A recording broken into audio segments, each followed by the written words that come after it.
রাজধানীর পল্লবীতে ১ মাস ধরে নিখোঁজ রয়েছে ৫ বছরের শিশু ইব্রাহিম।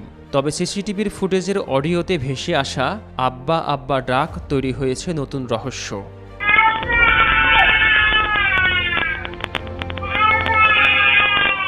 ধর্ষণের পর হত্যার শিকার শিশু রামিসার বাসার পাশেই ইব্রাহিমের বাসা।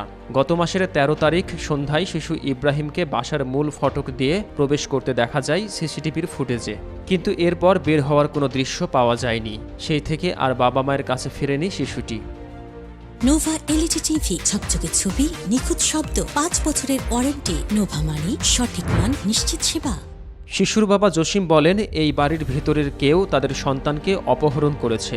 সন্দেহের তীর বাড়ির মালিকের দিকে। তার অভিযোগ, ঘটনাটি সামাজিক যোগাযোগ মাধ্যমে ভাইরাল না হওয়ায় পুলিশও বিষয়টিকে গুরুত্ব দিয়ে দেখছে না।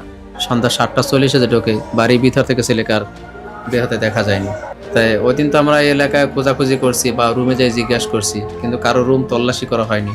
এটা দেখা গেছে স্পষ্ট যে বাড়িওয়ালার ছেলে পিছনে ঢুকছে। তাকে জিজ্ঞাসা করা হয়েছে, একটু পরে বলছে যে আমি সিঁড়িতে বসা দেখছি। কিছুক্ষণ সে বের হয়েছে, বলে যে আপনি ওকে দেখছে, বলছে না ওখানে আর দেখিনি।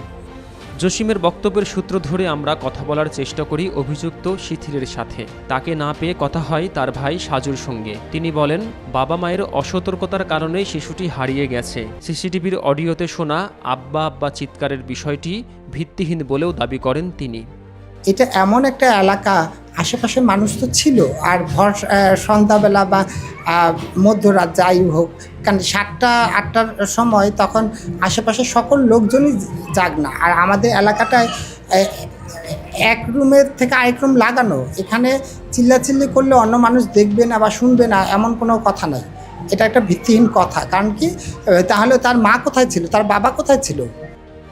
প্রথমে সাধারণ ডায়েরি করা হলেও ঘটনার ২০ দিন পর অজ্ঞাতনামা আসামিদের বিরুদ্ধে মামলা করেন ইব্রাহিমের পরিবার। পল্লবী থানা পুলিশ জানিয়েছে, তারা এবং ডিবি পুলিশ যৌথভাবে ঘটনাটির রহস্য উদ্ঘাটনে কাজ করছে। মাননীয় ডিসি স্যার, কমিশনার স্যার নিজে তদারকি করতেছে বিভিন্ন দিক থেকে। মানে আসলে সিসি ক্যামেরার ফুটেজটা যেটা পাচ্ছি, সেই ক্যামেরাটা আমাদের কাছে, আমরা ওই বিষয়গুলা একটু পর্যালোচনা করে দেখতেছি। এখন কথা হচ্ছে, উনি তার কাউকে সাসপেক্ট করে নাই। উনি যদি বলতো না স্পেসিফিক যে এই ব্যক্তিটা আমার এরকম একটা ঘটনা ঘটাতে পারে, সেরকম তার বলে নাই। এদিকে ঘটনার পর থেকে এলাকায় অভিভাবকদের মধ্যে তৈরি হয়েছে আতঙ্ক। সন্তানদের নিরাপত্তা নিয়ে তারা রয়েছেন চরম উদ্বেগে। চাওয়া যাতে যার যার বাচ্চা তার কাছে, তার মার কাছে ফেরত দেব, এটাই আমাদের চাওয়া। সবার প্রিয় ইব্রাহিম শুধু পরিবারের নয়, প্রতিবেশীর কাছেও ছিল অত্যন্ত আদরের। তার নিখোঁজ হওয়ার ঘটনায় পুরো এলাকায় নেমে এসেছে শোক ও উৎকণ্ঠা। আজকে প্রায় 28-29 দিন হয়েছে বাচ্চা হারিয়েছে, এতে কোনো খবর নেই। এখন আসলে ব্যাপারটা কীভাবে হইতেছে আমরা তা আতঙ্কে। যেমন আমার 2টা বাচ্চা ওই মাদ্রাসায় হাত ধরে নিয়ে যায়, আবার হাত ধরে নিয়ে আসে। এখন যেন এই কোনো মতে বাচ্চারা বাইরে খেলতে যাইবে, তাও তো আমরা ভয় পাইতেছি। সন্তান হারানোর আশঙ্কা বাড়িয়ে দিয়েছে নগর জীবনের অনিরাপত্তা।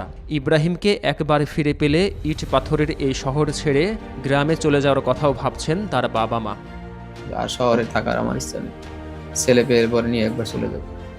আব্দুল কাদের নাহিদ, 21 টেলিভিশন, ঢাকা।